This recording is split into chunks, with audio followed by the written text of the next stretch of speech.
El 30 de octubre de 1983, tras 7 años de dictadura, el sistema político argentino recupera la legitimidad democrática. A pesar de los terribles años de gobierno militar, el sistema de partidos sigue en pie. Una vez más, el peronismo y la Unión Cívica Radical son los grandes protagonistas de la jornada. Para sorpresa de muchos, Raúl Alfonsín, candidato por el radicalismo, triunfa en las elecciones con el 52% de los votos. Por primera vez en 4 décadas, el peronismo pierde una elección presidencial. Alfonsín asume su gobierno con un doble desafío. Por un lado, revertir la aguda crisis heredada de los militares, adaptándose al nuevo rumbo económico mundial, determinado por las políticas neoliberales y la economía de mercado. Por el otro, fortalecer las instituciones democráticas y romper con la larga tradición de golpes de Estado que marcó gran parte del siglo XX. De 1930 a 1983, un solo presidente constitucional ha podido terminar su primer mandato, Juan Domingo Perón. Desde su primer día en el gobierno, Alfonsín busca mostrar a su partido como el más calificado para sacar a Argentina de la crisis postdictatorial. Como acto simbólico, el 10 de diciembre de 1983, en lugar de hablar al país desde el balcón de la Casa Rosada, el nuevo presidente elige el del Cabildo. Para Raúl Alfonsín, el balcón de la Rosada todavía recuerda los discursos del general Galtieri cuando comenzó la Guerra de Malvinas, y quiere dejar en claro que su gobierno está en la vereda opuesta a la de la dictadura. En los primeros meses de gobierno de Alfonsín, el país vive una verdadera primavera política. A pesar de la grave situación económica, en las calles se respira un clima de euforia popular.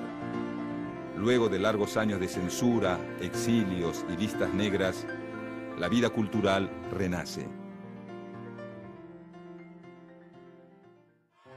Con la finalidad de investigar los crímenes de la dictadura, el 15 de diciembre de 1983, el gobierno radical impulsa la creación de la Comisión Nacional sobre la Desaparición de Personas, CONADEP, integrada por un grupo de notables de la ciencia y la cultura que dan al organismo un gran prestigio social. Durante varios meses, los miembros de la CONADEP se dedican a recabar datos y obtener pruebas sobre los secuestros, torturas y asesinatos cometidos por integrantes de las fuerzas de seguridad.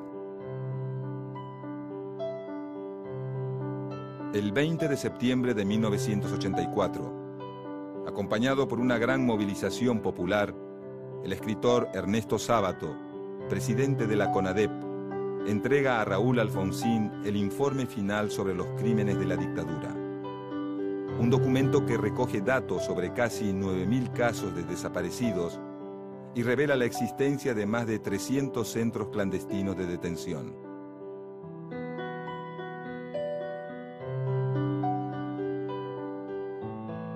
El 22 de abril de 1985, con el informe de la CONADEP en su poder, el gobierno de Alfonsín inicia el juicio a los excomandantes de las juntas militares.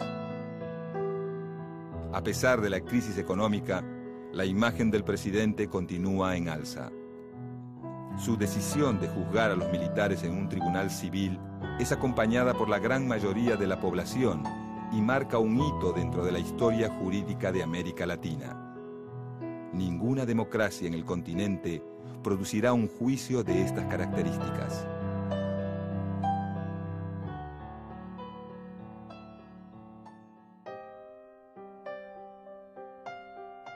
Pese a los más de 800 testimonios que prueban los secuestros, las torturas y las desapariciones, ninguno de los exmiembros de las juntas admiten sus responsabilidades ni aceptan la justicia civil como capaz de juzgar su actuación.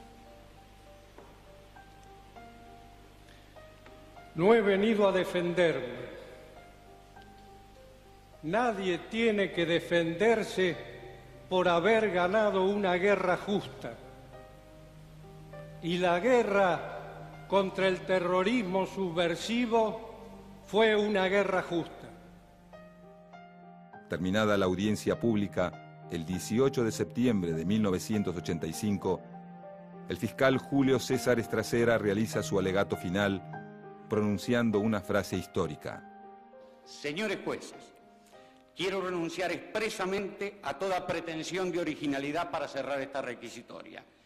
Quiero utilizar una frase que no me pertenece, porque pertenece ya a todo el pueblo argentino. Señores jueces, nunca más. Silencio en la sala. Silencio. Se dispone personal policial desaloje la sala. Desaloje la sala, personal policial. Se dispone un orden. Señores de pie, por favor, silencio en la sala.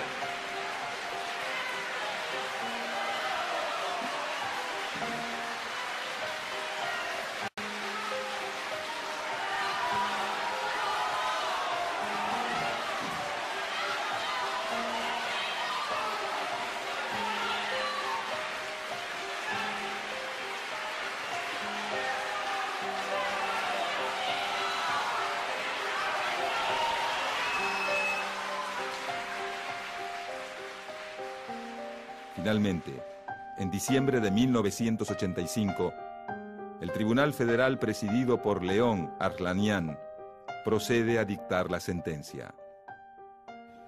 Condenando al teniente general Jorge Rafael Videla a la pena de reclusión perpetua, inhabilitación absoluta perpetua, condenando al almirante Emilio Eduardo Macera a la pena de prisión perpetua, inhabilitación absoluta perpetua, accesorias legales, artículo 12 del Código Penal. A fines de 1985, la popularidad del gobierno de Alfonsín toca su punto más alto.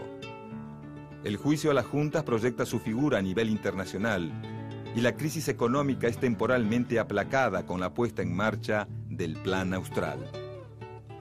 Confiado en sus logros, Alfonsín comienza a pensar en un segundo periodo de gobierno radical y en 1986 llega a presentar un proyecto para trasladar la capital del país a la ciudad de Viedma, provincia de Río Negro.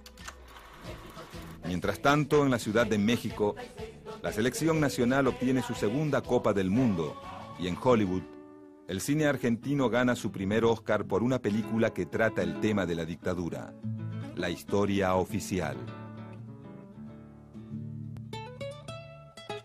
Cuando todo indica que la buena estrella del gobierno radical es inagotable, la situación cambia. Es una actitud fascista el no escuchar al orador. Son los que muertos de miedo se han quedado en silencio cuando han venido acá a hablar en representación de la dictadura. El pueblo se une en su reclamo de esa unidad. Se defiende la democracia con justicia social. Yo les pido que lean el Clarín, que se especializa en titular de manera decidida, como si realmente quisiera hacerle caer la fe y la esperanza al pueblo argentino. Fe y la esperanza al pueblo argentino. Yo les pido disculpas a todos por mis equivocaciones, pero tengan la seguridad que hay una pasión argentina que me mueve.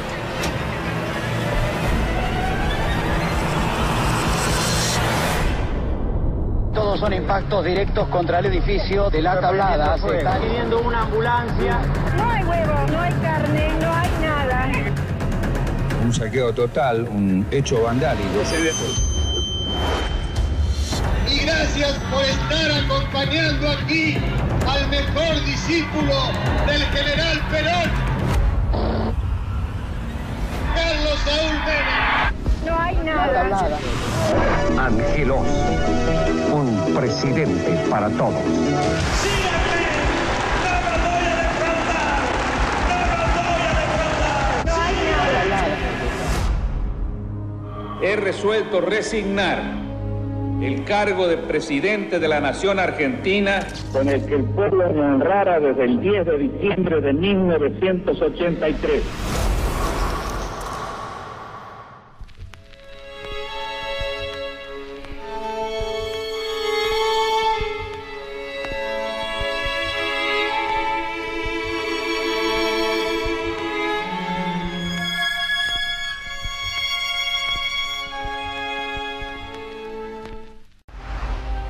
Los argentinos tendremos que decidir. Y yo digo, Carlos Menem. ¡Síganme! ¡No una sola gota de sangre más en la República! O Eduardo Angelos. ¡El peronismo! ¡Es amigo de los pobres! ¡Es amigo de los trabajadores! ¡No temáis! ¡Vais con Perón y su doctrina! Juro por Dios nuestro Señor, desempeñar con lealtad y patriotismo el cargo de presidente de la Nación. La televisión, los teléfonos, el peaje, las radios, la concesión ferroviaria, empresa estatal de la aeronavegación. Nada de lo que deba ser estatal permanecerá en manos del Estado. La orientación económica, que eran prácticamente las mismas que la nuestra. Teníamos necesidad de hacer cirugía mayor sin anestesia. Tenía 11.500 personas trabajando. Estoy apasionado por este modelo económico, que es mentira que produzca más pobres, que lo fabrique. Y es un hecho de justicia histórica que este cambio lo realice un presidente justicialista. Ni ninguna de estas empresas eran joyas de la abuela.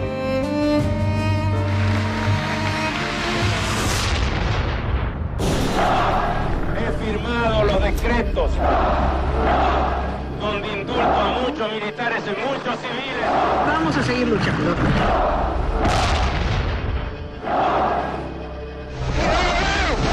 ¡Terrible, por Dios!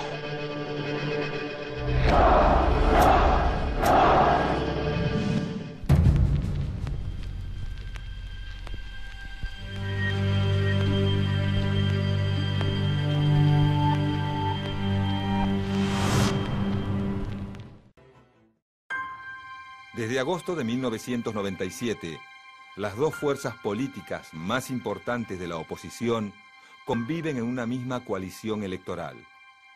El Frente País Solidario, FREPASO, liderado por Carlos Chacho Álvarez y Graciela Fernández Meijide, y la Unión Cívica Radical, representada por el jefe de gobierno porteño, Fernando de la Rúa, y el expresidente Raúl Alfonsín, conforman la Alianza por el Trabajo, la Justicia y la Educación.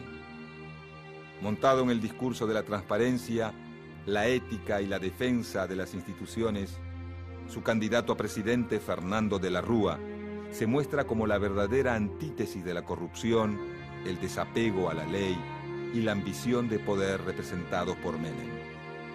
Aunque se esfuerza por aclarar que de ser elegido presidente, mantendrá el régimen de convertibilidad.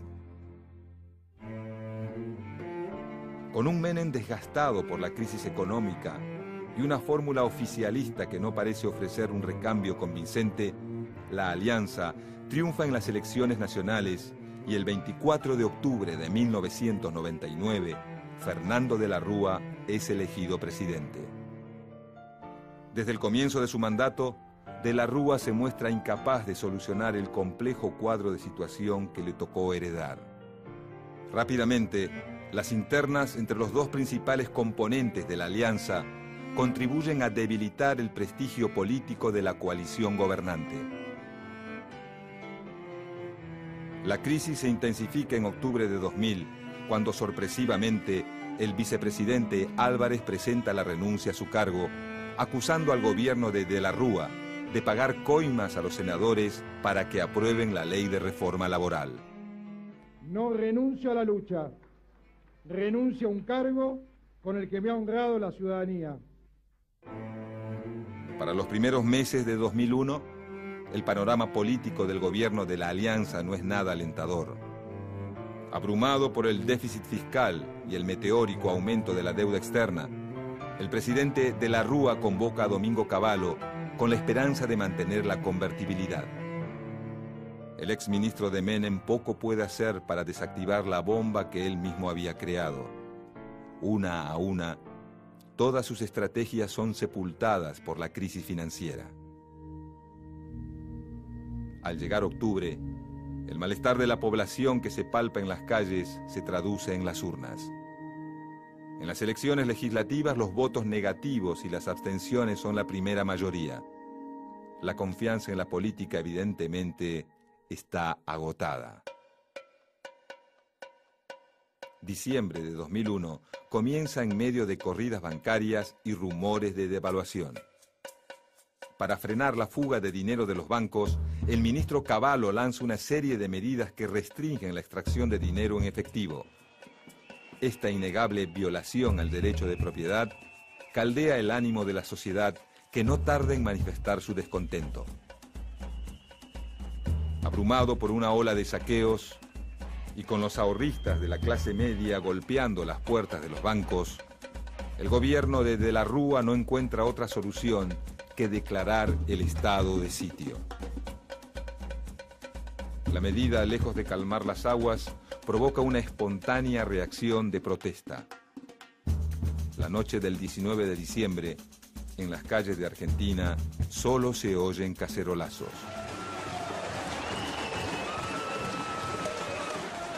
La protesta continúa al día siguiente y tiene su foco principal en Plaza de Mayo. Desde Casa de Gobierno se ordena desocupar la plaza a cualquier costo. En cuestión de horas, la represión policial deja un saldo de varios muertos y heridos.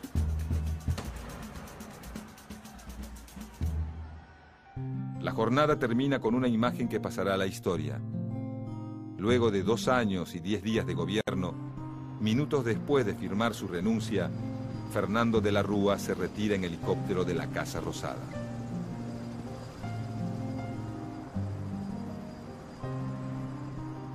En los días que siguen, 5 presidentes provisionales reemplazan a de la Rúa. A pesar del caos reinante, el sistema político resuelve la situación siguiendo los canales institucionales. A diferencia de lo ocurrido en Argentina en las crisis políticas posteriores a 1930, muchas de ellas terminadas en golpes militares.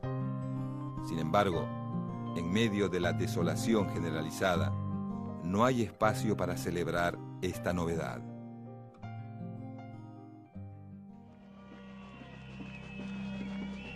Las masivas movilizaciones iniciadas en diciembre de 2001 proponen un canto que se escucha por todos lados: que se vayan todos.